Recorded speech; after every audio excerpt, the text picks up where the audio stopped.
This is very, very close to my heart. We have all this new mishpacha here tonight from Cleveland. So this is, they think they're from Cleveland. They were from Cleveland.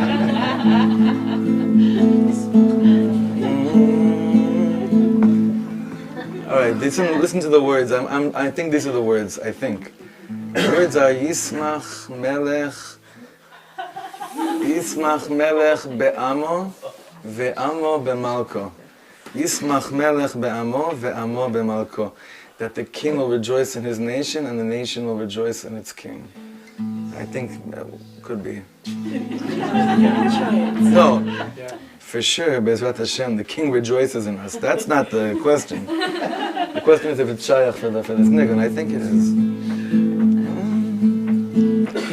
Yismach Melech be'amo ve'amo be'malko.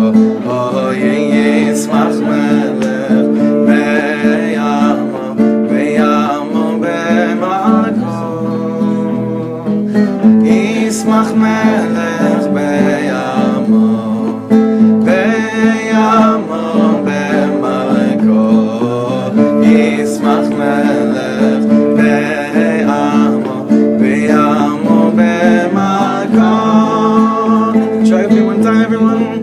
Yismach Melech be'amo ve'amo be'malko. Oh, Yismach Melech be'amo ve'amo be'malko.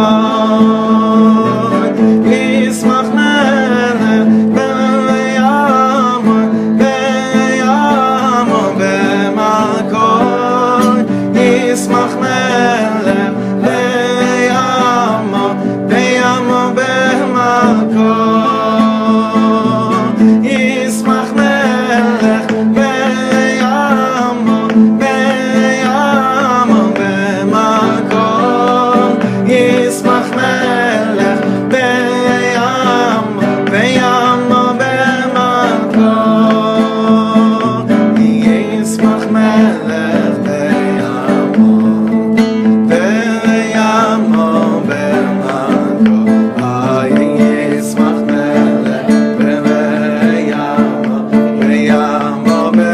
be'malko.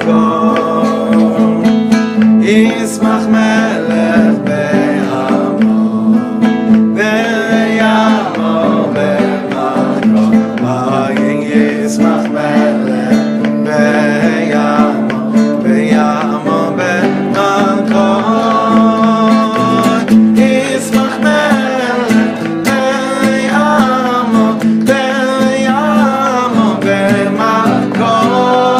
Yismach Melech be'amo ve'amo be'malko. Yismach Melech be'amo ve'amo be'malko. Yismach Melech be'amo ve'amo be'malko. Oh, la la la, oh, la la la la la la la la la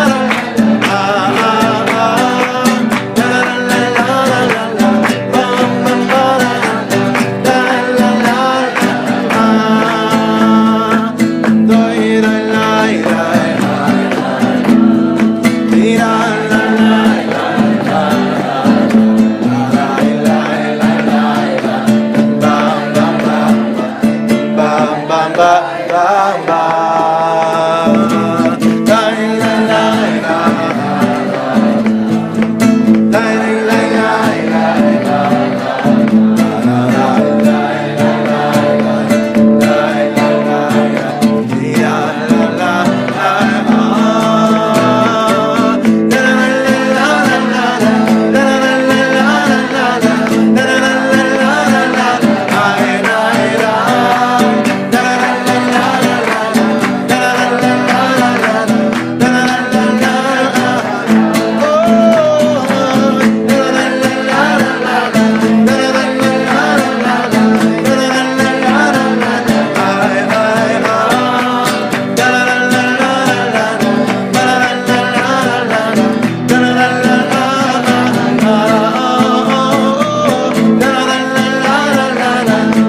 We have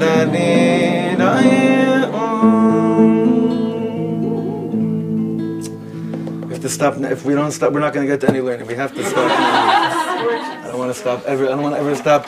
You know, that for me, those words are like, you know how we always say that you have to make tefillas, like prayers out of the Torah that you learn. So this is, you know, Yismach Melech be'amo, that a king should rejoice in his nation, in his people. The people should rejoice with their king is a yichud. So we say a yichud, that's like a unification. That's oneness. And that is, when you taste that, you don't have to wait till Mashiach to come to taste it. When you taste that, en dvarim keilu. No such thing like that. En dvarim keilu. You know what I think being someone should run up? Daryl, do you mind running up for a second to Itamar? Or Mo. Yeah, to bring down a few chairs. I'm sorry. I won't start anything juicy until you guys get back. Okay. All the controversial stuff will start when they come back with tradition. Now they're gone, yeah. All right, Chevra, welcome everyone. I know that it's not easy to schlep out here, and I just want to let everyone, even people that live in Efrat, it's freezing outside, and many of you have little kids, and especially those who came up from Yerushalayim, literally touching our neshama in a very, very special way whenever anyone walks through that door. Just know that. And it means the world, and it's not, we don't take it lightly for 1 second. So thank you so much, and thank you for so many people. I wish I could just share it all with you, the feedback that during the week that we're receiving from all over the place, people that are learning with us online, from really all over the world. It's really, really, really incredible. Even right now, as we're learning right now, there's at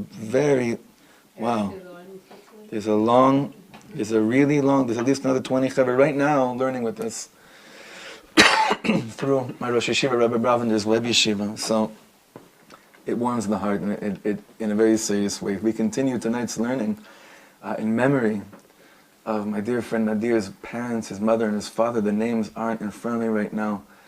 Zechariah and Miriam, I believe his parents' names were. My dear friend Stewie's Abba, Eliezer, also Ben, I forgot this Abba's name, it's not in front of me, I think Eliyahu. And also we're going to do tonight's learning Lehatzlachat, Esther Bat Rachel, Bezrat Hashem. Chairs are coming down.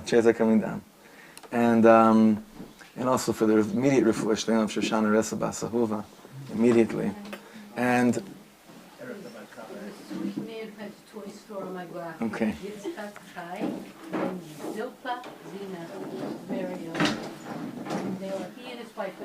For refuah shleima Bezrat Hashem. David? Oh, Erika Bat Chava Eto. Erika Bat Chava Eto. All right. So friends, I need like a mamish tonight, extra dosages of whatever it's going to take to get us to just be one. Because I got very lucky today. Very lucky today. Very lucky. I told my wife over dinner, and my sister-in-law, I got lucky today. I'll explain to you in a second how I got lucky today. But it connects to last night. Last night we started having a monthly shiur now in Tkoa. And last night, after the shiur, someone came up to me and broke my heart. Someone came up to me after we had a whole shiur about the splitting of the Red Sea, about very, very deep stuff that have to do with it's not, we're not going to be learning that tonight, we're going to be learning something else about the Red Sea. But someone came up to me last night and he cried out to me, he said to me, I got to tell you something crazy. Not only do I feel, in other words, this is kind of what he said, it's not that I feel that God steps away from me when I come closer to Him, but it's that I feel that when I work on myself and I try to go through something, I'm never really out of it. I mean, I pass through it, it's something I got to get through in life, but I'm never really out of it. I feel like I'm still in it, and I'm doing everything that I know of, and everything that I don't know of, I'm still doing, and I'm still have to deal with things that I thought were taken care of. You know, I've been learning. I remember the first day that we got smicha and we became rabbis. My phone rang all day with people that were dying to ask me questions that they knew that, when you're not a rabbi, you could say, look, I don't know, ask a rabbi. But then when you're a rabbi and someone calls you and asks you a question about something, what are you going to do? Hey, something. What are you going to do? You're not going to, So I'm like,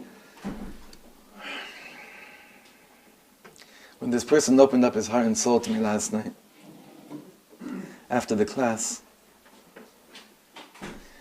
I remained silent because I feel that more and more these days when people, we've spoken about this, when people pour their heart out in front of you, they're really, really not looking for an answer. So, it's like Rabbi Shlomo said, we learned this many times. You ever notice people that are wearing a watch, they pass by on the street and they ask you what time it is? Because really what they're doing is, they don't know how else to strike a conversation which might lead to you being invited to their Shabbos table because they don't have anywhere to go. And there are a lot of different forms of these types of questions being asked in the world. When my friend opened his heart up to me last night and shared what he shared, I want you to know that today was a very, very weird day. It was a very difficult day. Because Parshat Beshalach, let's just go for a second into the, do you know what Parshat Beshalach is?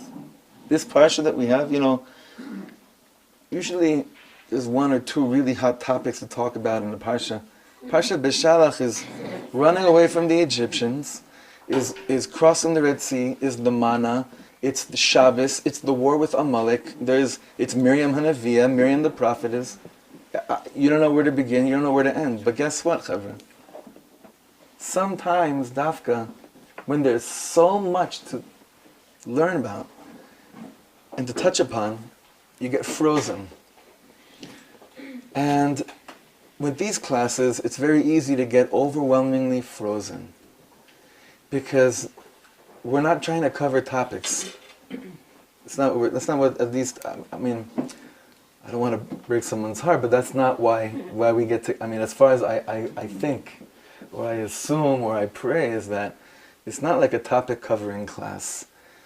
Hopefully it's like a soul uncovering class, if anything, But I got very, very, very lucky today.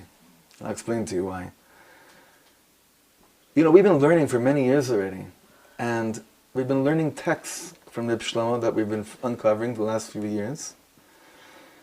And I always try to, people think that I exaggerate sometimes when I say, we've only uncovered about 5-6% of the amount that we have.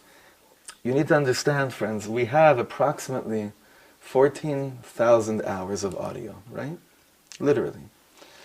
And from the 14,000 hours of audio, maybe 5% has been reviewed and transcribed and cataloged and categorized, which is already enough to put out 15 to 20 books, easy.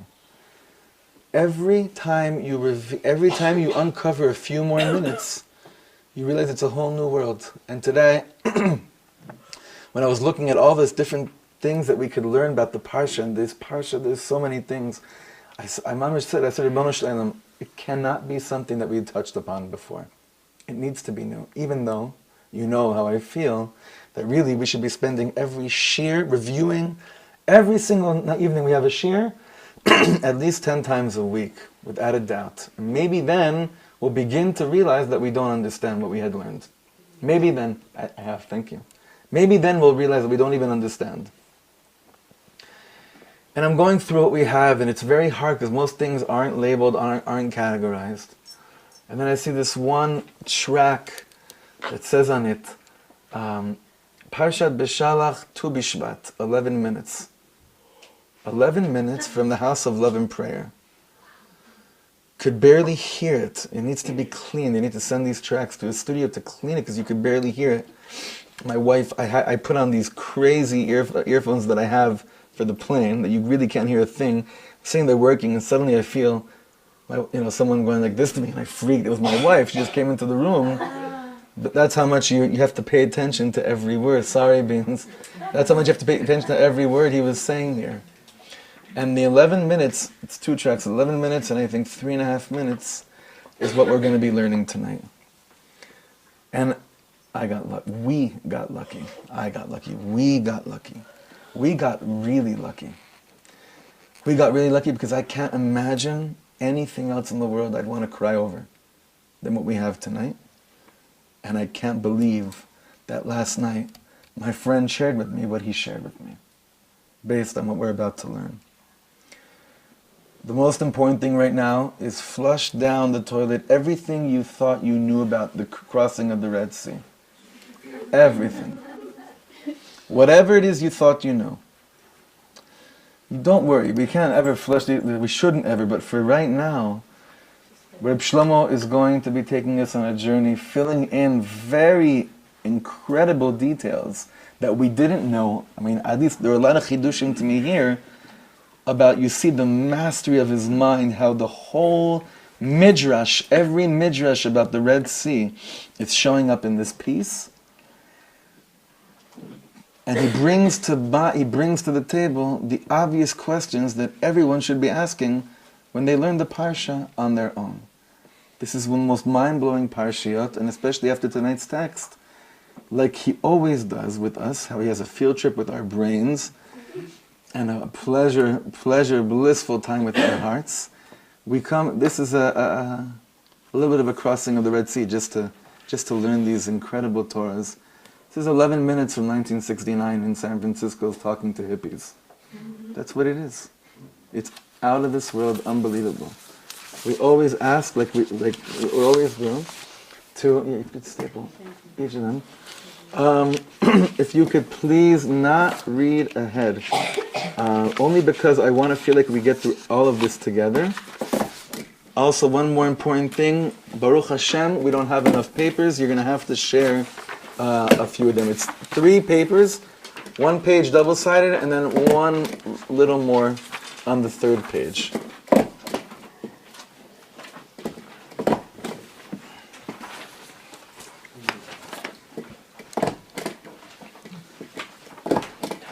Tom, you don't have...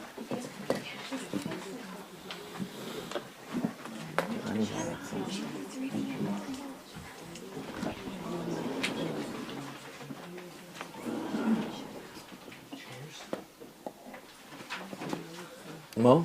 He gave you? He gave you. You need more? Yeah, we need a few more. It's okay. Yes. Sorry. We're good. All right, Chavre, let's really not lose a second here. Did the papers reach the back? Or not at all? It did. Oh, good. Okay. Bruchim Labbaim. Yofi. L'shem yichud kudsha brichu. Let's go for it. Last week we read that after the firstborn Egyptian died, Paro, who was also the firstborn, was afraid that he would die too. He comes to Moshe and says, please leave right away, in the middle of the night. Rabbi Shlomo says, the Egyptians, you have to understand, the Egyptians really despised the Jews to the utmost. Jews were their slaves. It's the first thing they learned in their school. Kids knew this. Egyptian kids grew up knowing who are Jewish people. Oh, they are our avadim. That's just who they are. It was a given. Jews were their slaves. The strangest thing is that it says, "V'Hashem nasan es chen ha'am be'einei Mitzrayim." This is when we're leaving Egypt. The greatest miracle that happened that night, when we left, is that suddenly something changed in the Egyptians. They looked at the Yidlach and they realized they were really free people the whole time. Now, what's the word here that all of us should be like, oh my God, it shows up again over here? What word is that in that pasuk? What word in the pasuk we just read in Hebrew keeps on showing up and blows us away every time we learn it? 2-letter word. I can't give any more hints. Chen. The Baruch Hu gave chen ha'am in the eyes of the Egyptian. You know how we described chen, or we attempted to? When someone has chen, you can't say no to them. It's a charm, it's grace, it's favor, it's all of the above. When a person possesses when he has the attribute of chen, you can't turn them down. Like I always tell you about my guitarist, he should live and be well to 120. He drives me insane. He could show up whenever he thinks, I love him. He's my bro, he really is. And we've shown up late to flights, and when I travel with him, it's a whole we have to stay in separate houses because, let's just say, when we came back from one of my trips, I told his wife that I have newfound covet to her because she's able to put up with the chauffeur blowing all night long. It was just a really... And I'll lose sleep. We have to play the next day. We were in London. We had to play all night, and then we were traveling to America for Hanukkah. And I looked at him. I was so tired. I'm like, we have another 8 days like this. And he looks at me with that jolly smile. And it's like, but I love you. Chen. Someone has chen, en ma lasot. Don't look at each other right now. You might freak each other out. Rabbi Nachman opens up Likutei Moharan, explaining that the attribute of chen right now is held up in captivity amongst the nations of the world. And we need to do whatever we can as a people to reconquer this attribute of chen, so that when we stand before God and say, please end the gullus, God will have no choice but to say, of course, you kept me up all night snoring for thousands of years, but you know what? How could I not? This attribute of chen, Rabbi Shlomo points out, is something that, for some reason, the Egyptians saw in us. It was a huge miracle. The last night that we were in Egypt. The pasuk says again, "V'Hashem natan et chen ha'am beinei Mitzrayim." The greatest miracle that happened that night is that suddenly something changed in the Egyptians. They looked at the Yidlach and they realized they were really free people the whole time. Now Shlomo says, imagine, after 210 years of being slaves, the Yidlach are becoming free. What should they have done? A little bit stealing, a little bit killing, a little bit beating up Egyptians. But what? Uvnei Yisrael yotzim biyad rama. We walked out with great pride, with great holy pride. You know what we did? And this blew me away. We walked by our Egyptian neighbors and said, I just want to say goodbye, I'm leaving. They should have gone up to them and said, you have been hitting me for years. I got to beat you up now. Not one Jew uttered one bad word. It was tremendous. The Egyptians saw this and they said, wow, these are real people. So that's just the beginning. We haven't even touched what we're going to learn tonight, but just this is how he opens up. This is like 1 minute and 3 seconds, I remember this piece. Just how he opens up, saying, let's just get perspective of what was going on that last night of leaving Egypt. We're still in the end of last week's parsha. Okay, so now, this is the next shlav, the next level. If you don't have a copy, please look inside with a friend. Now open your hearts in the deepest depths. What's so holy about the children of Avram, Yitzchak, and Yaakov, us Jewish people? We so much want the world to be good that we really forget so fast how bad they were. When we walked out of Egypt, do you know what we remembered? We only remembered the way the Egyptians were waving at us saying goodbye. We only remembered Paro walking with us saying, please pray for me, because he was so freaked out that he would be killed too. And we began thinking, I don't know, maybe they're not such bad people. Okay, check this out. On the one hand, this was very good. What a beautiful way to look at people, look at humanity. If that's what you choose, that's all you remember, it's good luck. But on the other hand, it was very bad for us. Because deep, deep down, the Jews were not free yet. Meaning, if when you're leaving Egypt and the last memory is all which you remembered, but you don't remember that Jewish mothers had their babies taken from them and thrown into water, or stacked up in a pile of bricks to fill quota, you're still in Galus. Yeah, it's too painful to remember the pain, and you're choosing to remember the good. You're not ready for Matan Torah. You're not ready for Mount Sinai.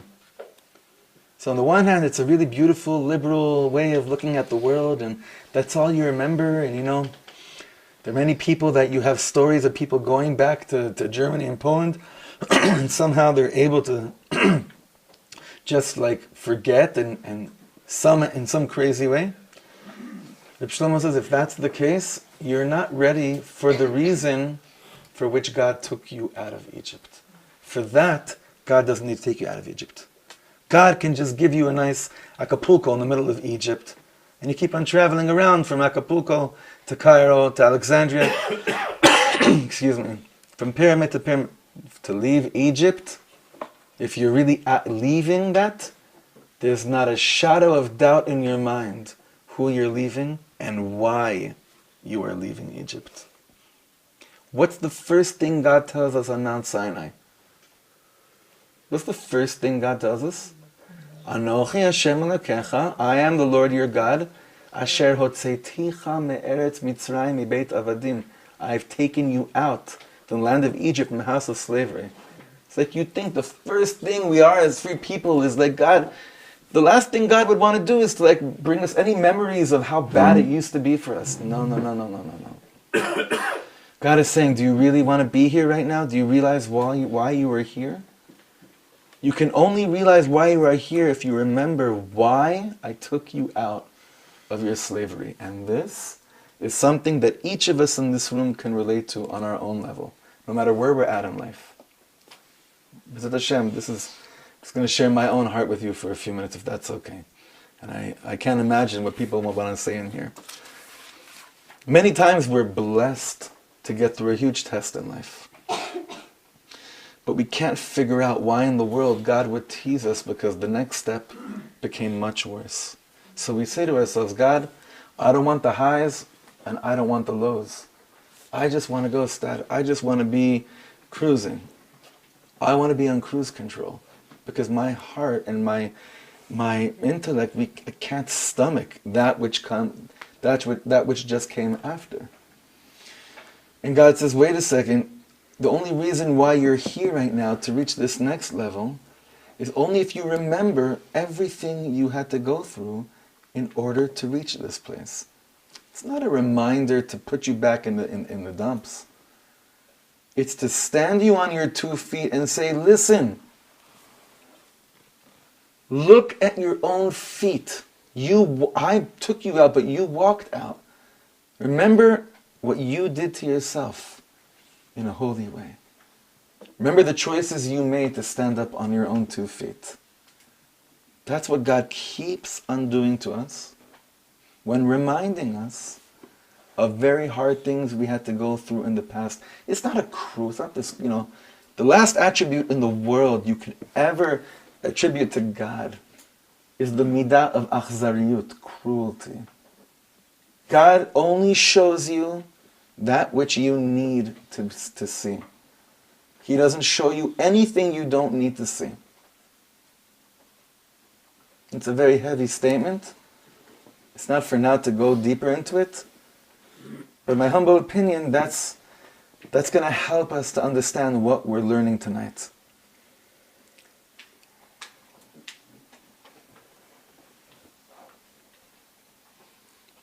Okay, back inside this third paragraph.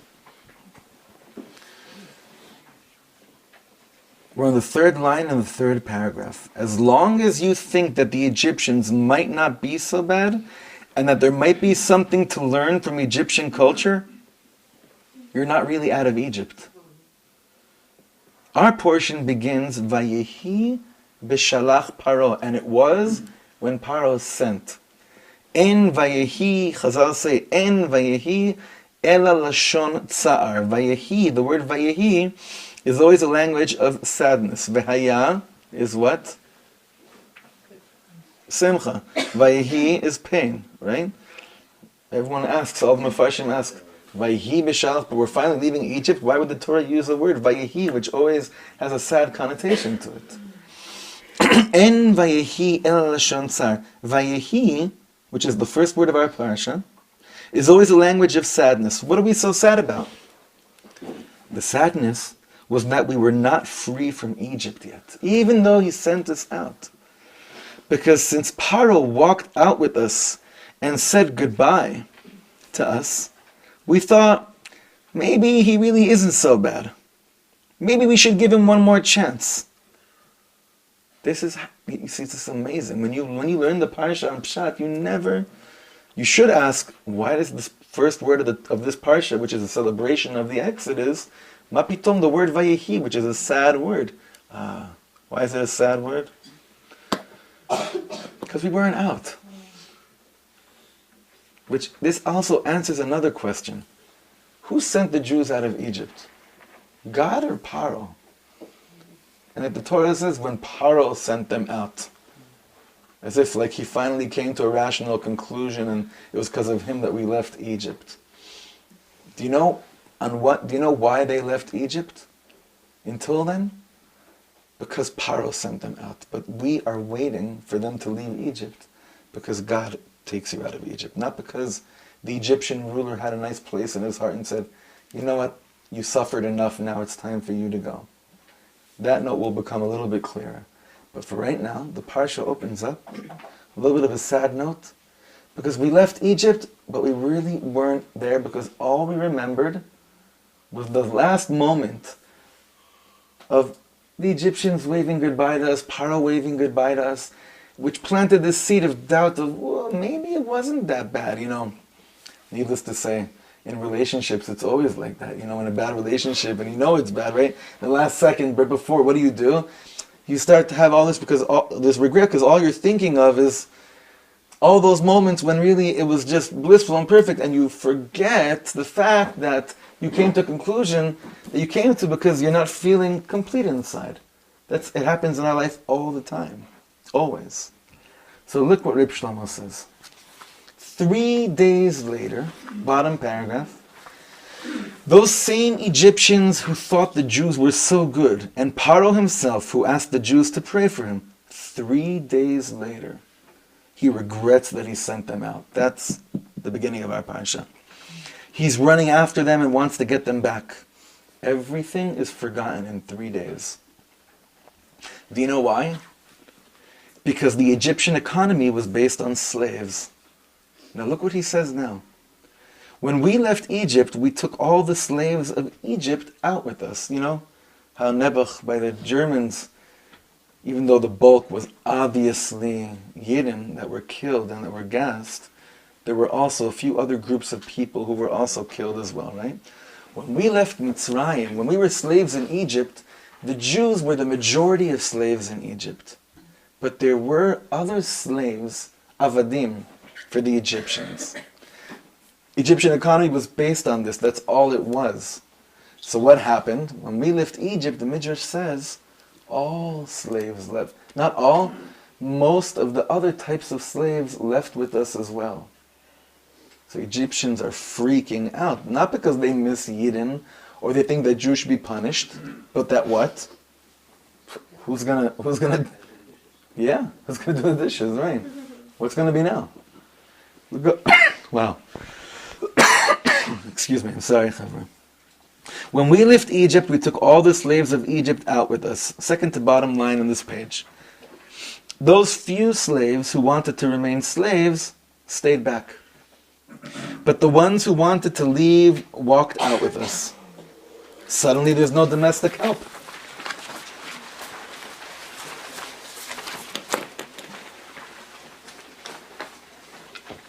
And when this happened, not one Egyptian remembered the vision of the Yidden who came to say goodbye to their slave masters. You see?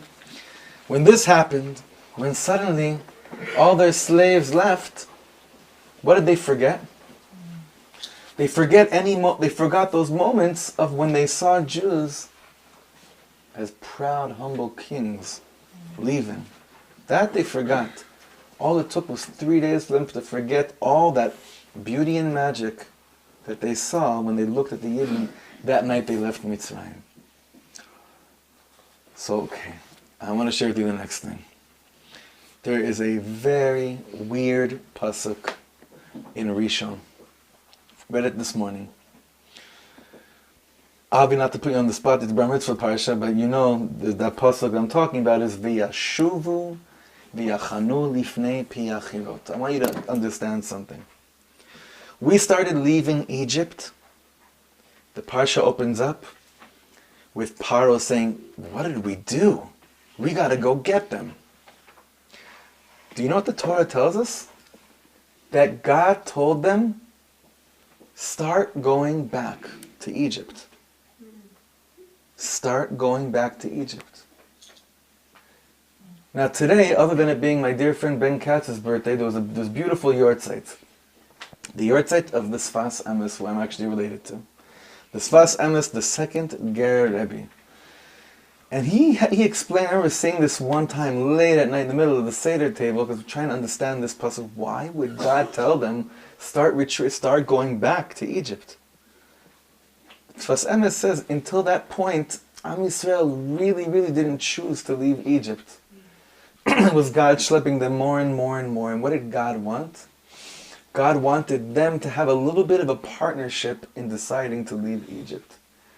So God says, right before we're going to cross over the Red Sea, show me you want it. Show me you want it. Show me you trust me, that just like I took you out, performed the craziest miracles for the last 12 months. Remember, it was 12 months. The plagues took 12 months. Just like you saw the craziest miracles and you trusted that, now the same God who did those miracles is also telling you, now go back, retreat a little bit. Because I want you to be part of this. I don't want it to just be a matnat chinam. I don't just want it to be an unearned gift. I want partnership in this decision. So that's a very beautiful, helpful understanding of the Sfas Emes on this pasuk. It's a very important understanding. In fact, I'm sure there's not one person in this room that can say, God never performed a miracle in my life. I mean, as crazy as these things sound, where are you? Orit, you're here? I saw you. I saw the article about the fire yesterday. Yesterday or 2 days ago? Last night. And no one was injured. Right? There was damage to the place. But it could have been Shelo Neda. These miracles happen day and night in our lives. Always. We don't tend to focus on them because we can't really accept the fact that we have miracles taking place in our life. Every person, I know almost every person, at least on a superficial level in this room, I've seen miracles in your lives. Complete, revealed and unrevealed miracles. Not that I've seen unrevealed miracles, but I'm saying that when we look at each other's lives, we're always like, wow, that guy, I mean, it's a miracle. At your wedding, how many miracles I saw just when I looked at people and what they went through, And people that the simcha was a miracle that night. It was just, there's miraculous moments in our life. Miraculous moments in our life. But then God pulls back the miraculous moments. Not because he got busy and now it's time to take care of Tkoa and not Efrat. God pulls back for what reason? For God to just perform miracles that you have nothing to do with, guess what? There's a concept called angels. It's not you and I. Angels have no free will. Angels have no free choice. You know what's so weird? The relationship between an angel and God in comparison to the relationship between a human being and God is utmost shallow. It's so shallow. When you compare it to someone using their free choice in life and sanctifying it, it's beyond. It's incredible. That is one way to understand this really weird pasuk when God says, "V'yashuvu v'yachanu daber bnei Yisrael." He says to Moshe Rabbeinu, tell them to start going back. Now let's see how Rabbi Shlomo understands that pasuk based on everything we learned up until now. Second, this paragraph on the second page. Suddenly God says to the Yidlach, that are walking out of Egypt, let's go back. They couldn't believe it. But Moshe was saying to them, you got to go back. You got to meet Paro once more. Now, why do they have to see Paro one more time? Look what Rabbi Shlomo says. You see what it is? In order to become emotionally free, divinely free, mentally free, the Jews had to see the real Egyptian once more. Do you know why? Because in their mind, as they're leaving Egypt, what kind of vision of an Egyptian do they have in their mind? That last night. It's amazing. Hashem told them, go back, because I don't want you to be confused as to who you're relieving. Hashem says that to us all the time in our life. Go back, take a look at that pain, take a look at that murder, take a look at that betrayal, take a look at those horrific moments, because that was real. That's you think that was Gan Eden, but what was actually happening was horrible. Was a horrible thing in your life. Go back, take a clear look at it now. God tells us all the time, as we're running out on our freedom, as we're running out to the world and doing the most incredible things, and then we have this, well, God says, okay, wait a second, you want to be really, really, really free? You want to rid yourself of doubt? Who wants to rid themselves of doubt, right? How come only 3 arms are up in this room? You want to rid yourself, right? You want to rid yourself of doubt in this world? Go get another clear look as to what you actually left. It's going to hurt, because it'll bring back a lot of bad memories. But you want out, don't you? Or do you want to kind of stay? You want out. You need out.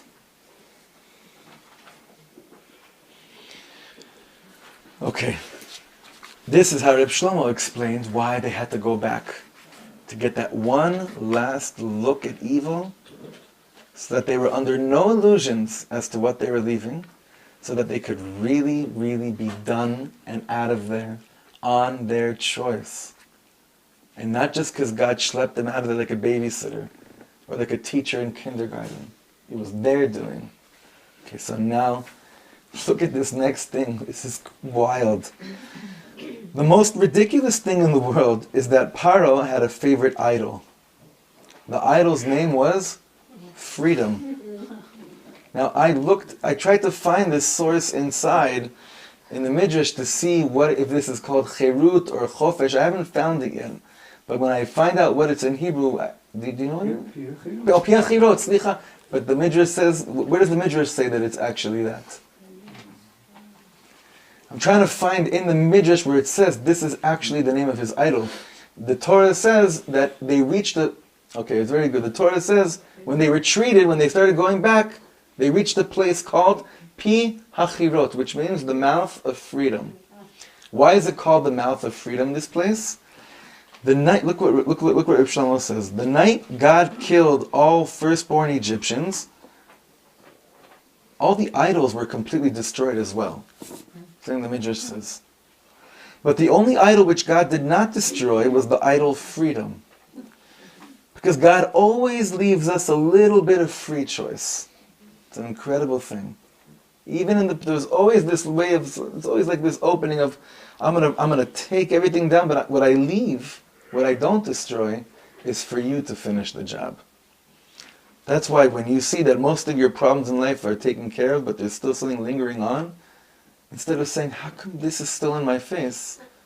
You could look at it and say, God trusts me to finish our job.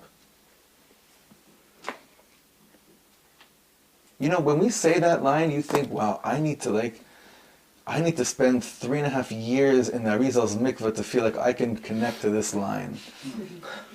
It's not true. It's not true. I mean, it's true that we have to, bless you, we do have to spend time in, always in Kedusha, always in utmost holiness. But if you don't think that God trusts you to finish jobs together, then you are basically saying that God created a little bit of waste in the world.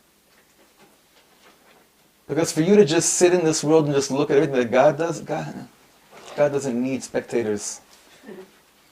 And unfortunately, Yiddishkeit, davening in shuls over the years, has become a fantastic spectator sport. Spirituality has become that on a certain level. Oh, only those who were born into illustrious families, they could understand what it means to be a partner with job and finishing off the job, a partner with God in finishing off the job. But I always remember what Rabbi Nachman said. Rabbi Nachman was the great-grandson of the founder of the Hasidic movement, the founder of the Baal Shem Tov, told his Hasidim, you think I became who I became because I'm the Baal Shem Tov's great-grandson? Not at all. Everything about me is only because I twisted my kishkas over and over and over and over and over again and worked on myself so much until I realized how much God trusts me. That is Eitz HaChaim. That's tasting from the tree of life. That partnership. So don't anybody use the excuse, I wasn't born into it. None of us were born into it. Who was born into it after the 6 million? Nobody.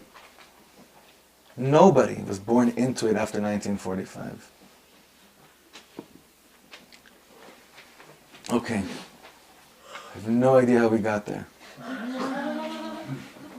Okay, so check, okay, again. The night God killed all firstborn Egyptians, all the idols were completely destroyed as well. But the only idol which God did not destroy was the idol freedom, because God always leaves us a little bit of free choice. Okay, that's how we got there. So Paro says, God is pretty strong, but my little idol freedom is still stronger. Can't be touched. Can't touch this.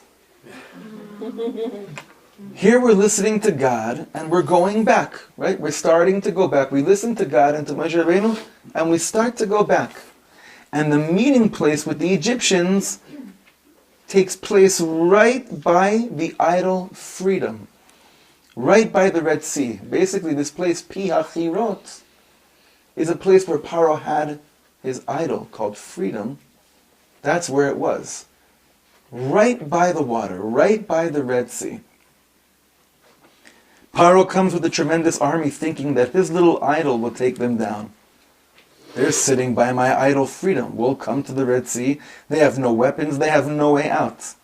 And now, one more thing that took place that night that Rabbi Shlomo just wants to share with us. Because it's surprise night tonight with all these things that none of us, I never knew took place here. Miraculously, all the wild animals came from the desert and were standing right there. That's what Midrash says. That night, that moment, right before we crossed the Red Sea, all the wild animals from that existed in the desert also suddenly show up on the scene. Now let me just explain to you what it looked like. Here there's all the wild animals which you can't pass through. Over here is Paro and his army, right, coming. Right? And in front of and in back of us is Yam Suf, is the Red Sea. We couldn't go through them either. One side is where Paro was coming from. One side were the wild animals, and behind them was the Red Sea. Nowhere to go. The only place you can go is the Red Sea. And the Egyptians keep on running after us. But how blind can you be? How blind can you be? The greatest miracle in the world. Don't you see that God is with them? He's talking to the Egyptians. The moment Paro sees that the sea splits and that there are 12 tunnels, which was, by the way, that was another miracle. You know that when the sea split, it split into 12 different tunnels for each tribe to walk into their own tunnel. In the 9th teaching in Likutei Moharan, Rabbi Nachman explains that there used to be 12 different nusachs of davening. Today we only have 2, Ashkenaz and Sfard. Mainly, maybe Edot Mizrach, but really it's 2, Sfard and Ashkenaz. Let's say 3. It used to be 12 different nusachs. And each shevet, each tribe, Reuven, Shimon, Levi, Yehuda, had their own nusach. Like imagine walking into a shul. They say, what, you check over there, what Shevet am I? I'm from Shevet Zvulun. Oh, so Nusach Zvulun, like literally. This is what it was. There were 12 different Nusachs, ways of davening based on the 12 Shvatim.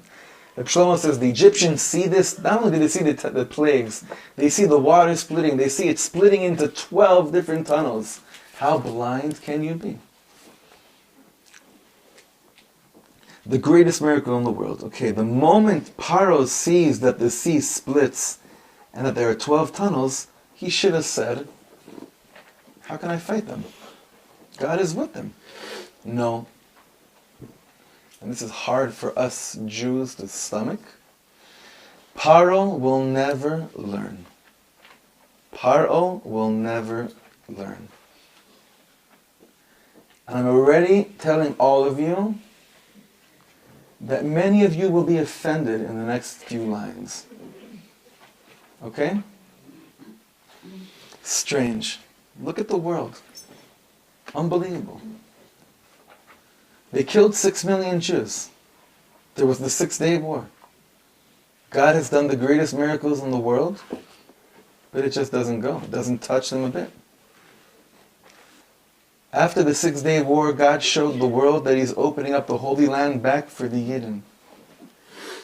Can God show Himself in a more open way than this?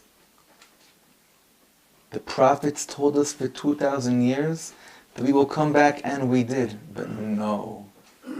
Gotta fight again. Gotta make war again. They can't stop. Because they, the world, our enemies, they think they're waiting for a sign from God. But God is giving signs all the time. They just don't want these signs. You see, Paro was saying the whole time, I never heard of God. Paro would say, I would gladly believe in peace. I will gladly believe in freedom. I would gladly believe in God and in all your teaching, but just give me a sign. Show me something. So Moshe shows them, right? Moshe and Aaron kept on showing him signs. But it doesn't help. Paro doesn't believe in God. Not because he needs proof. He simply doesn't want to believe. That's a huge...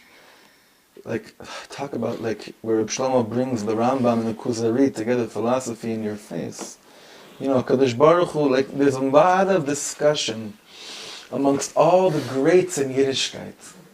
How do we understand that every person in the world has free choice when what? The Torah keeps on saying that God hardened Paro's heart. So Rabbi Shlomo touches upon this here very lately. He says, it's not that God took away his free choice. It's that he didn't even want to believe. He wasn't waiting to be touched. He didn't even want the sign. Look, we always say, not to, God forbid, compare us to Paro, ever. But we always say, if only I had a sign. That's such a hypocritical line. When you live in today's day and age, especially in the land of Israel. What does that mean? It's like saying, after you get a bracha from your father on Friday night, on a hug and a kiss, it's like, how do I know that he really loves me? What are you talking about? What are you talking about? You could play all the mind games in the world. You could drive yourself and all your surroundings completely meshuggah. Do you even want a sign? Do you want proof? You don't even want proof. You don't even really want that. You don't even really, that's not even what, just shut up, that's not what you want. Come on. You see, these Torahs push you to become as real as possible. Because we would like to say that, please God, show me, if only I knew that that was what I should be doing, or that you really do love me, then for sure I'd go that way. I guarantee you that after God sends you signs, all the other obstacles that exist from seeing that that was a sign from God suddenly pop up like it's no one's business. You see, Paro, Rabbi Shlomo says, how blind are you? Do you know that Paro saw the sea split? He saw the tunnels pop up. And you know what the Midrash says? This is unbelievable.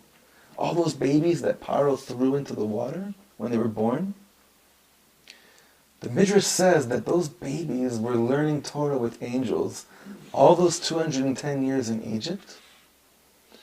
And when we crossed the Red Sea, the Malachim brought the children back to rejoin their families as we crossed through the Red Sea. Paro sees all of this, and Paro sees much more that we don't even know of, I don't even know of because I haven't learned the Midrashim on this yet. And still, you see, when you want to be an akshan, when you want to be a stubborn, ain't no religion or belief system in the world going to move you one bit. Nothing will change you. Nothing will change you. We forgot that these were the people we were dealing with. Because our good hearts want to believe that evil really does change. And look at this sick, twisted mess that we're in right now. With our, there's no such thing as Palestinian, but with the neighboring Arabs that are here. It's such a sick, twisted, they have no illusions as to who we are. But everyone should be clear. They have no illusions as to the nature of the Jewish heart. We're under all the biggest illusions in the world. Because you know why? We've been through so much that we choose not to remember that which we know is to be true. Because it just hurts too much. It hurts too much. But until we choose to leave Egypt, we're not even really in Eretz Yisrael. Until we decide to retreat back in our thoughts, and God says, go back one more time. Take one more look. And you know how God does this to us in today's day and age? By telling us, go back, take another look to make sure you know who you're surrounded by. With these releasing of terrorists and murderers, God is saying, take one more look at their faces when they go back to their hometowns after they have Jewish blood on their hands. What do they look like? How are they received? How does their leader receive them? This is not politics. This is to finally be in Eretz Yisrael. For real. I hate when people say, when these types of sharing, oh look, not here, Chas v'Shalom, but if you talk like this in a Torah environment, people say, oh, why do you have to mix politics and Torah? That's politics? You know what the biggest political pasuk I ever heard in my life was? When God tells them to go back to Egypt to get another look at, to make sure about their enemy. That's a very political statement. It's not a political statement. Nothing's changed. The Torah is so alive. Because God always sends us these visions of, just be sure as to who I'm trying to separate you from. Now forget about everybody else. It's our lives. Forget about all our enemies. Those things that we have to look in their face, don't forget how hard certain things are. Because it's too painful to reminisce. You can't. You know why? Because you'll schlep those things out with you. And then when you show up in a place that you think is free and peaceful, suddenly all these monsters will start coming out of your closets. And you're not going, wait a second, I thought I left it. Did you look back when God told you to look back? Do you trust Hashem when He shows you things? Or do you think this is just a fluke? Friends, we said this so many times. I put this on live in Melbourne, this line. The Baal Shem Tov says, God is either everything or nothing. God, Hashem, is either in every image that we see, or we could make it be that He's in no image that we see. It's up to us to see how much you let Him in. Like they asked the Kotz Rebbe, where is God? Wherever you let Him in. Even though God is everywhere. God is only in your life where you let Him in. So the parsha opens up a little bit sad, Vayehi Beshalach Paro. It's a little bit sad. Because we're leaving Egypt because God did all these miracles, but we start to wonder, was it really that bad? God says, do you guys really want to get out of here or not?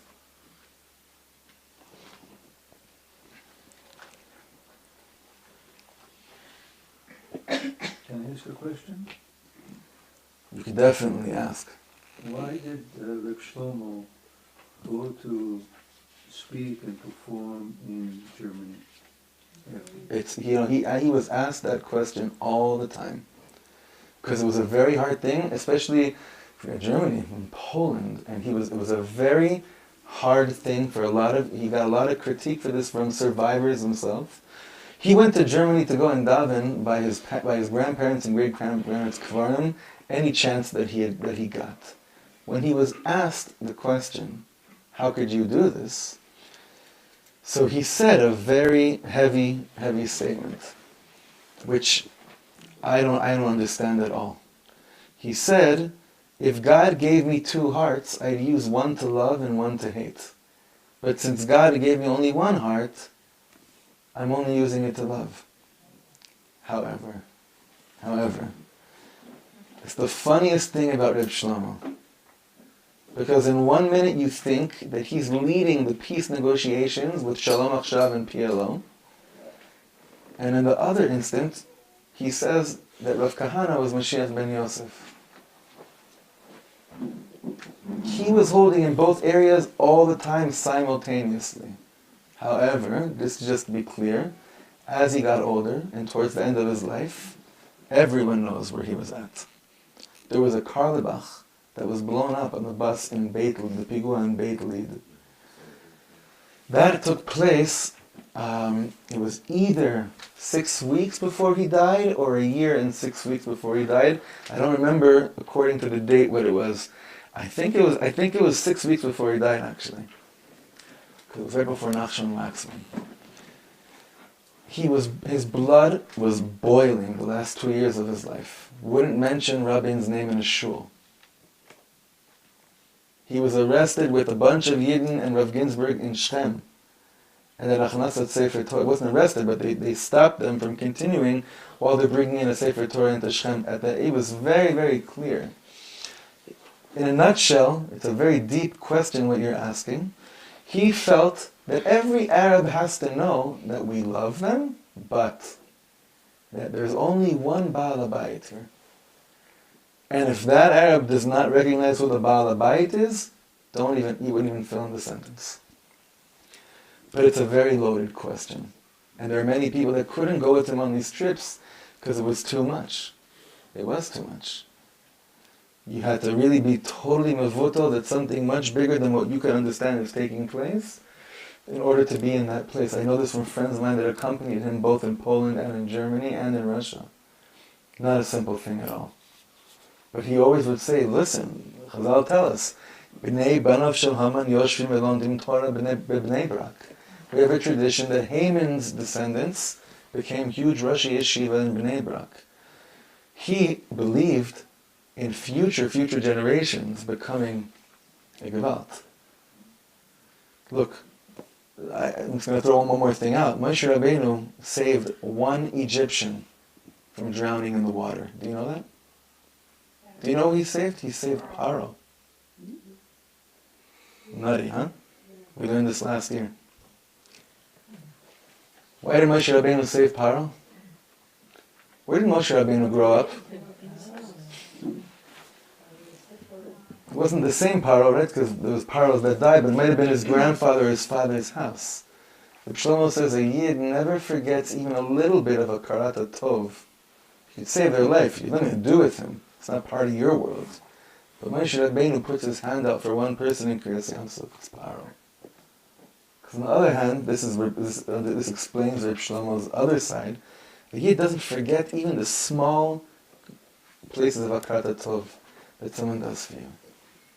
But looking at evil and pretending that it's not evil is evil. And he was crystal clear about that. Okay, we're going to end now. Let's look at the end over here. I know it's a little bit late, but I really wanted to get into this. I hope it's okay. It's okay, 5 more minutes, everyone? Look at this. This is like, duh, when you read this paragraph, it's unbelievable. Now listen to the most unbelievable thing in the world. Was the splitting of the Red Sea necessary? It really was not necessary to cross the Red Sea on our way to Israel. Why? Because after we crossed the Red Sea, we ended up on the same side. Do you know that last year, I'll never forget this. Yeah, it's the craziest thing. You see, there's a book over there called Atlas Dat Mikra. It's a beautiful book it's one of the only books that I got from my bar mitzvah that I'm very excited about. That's still in my, and it's a crazy sefer. Because inside it, it shows you all the geographical locations that show up in the Torah. So I wanted to see last year, how does it work out? Like what part did we go into the water, and then where did we end up on the other side? And there is no other side. It's the weirdest thing in the world. When we went into the water and crossed the Red Sea, we ended up on the same side which we went into.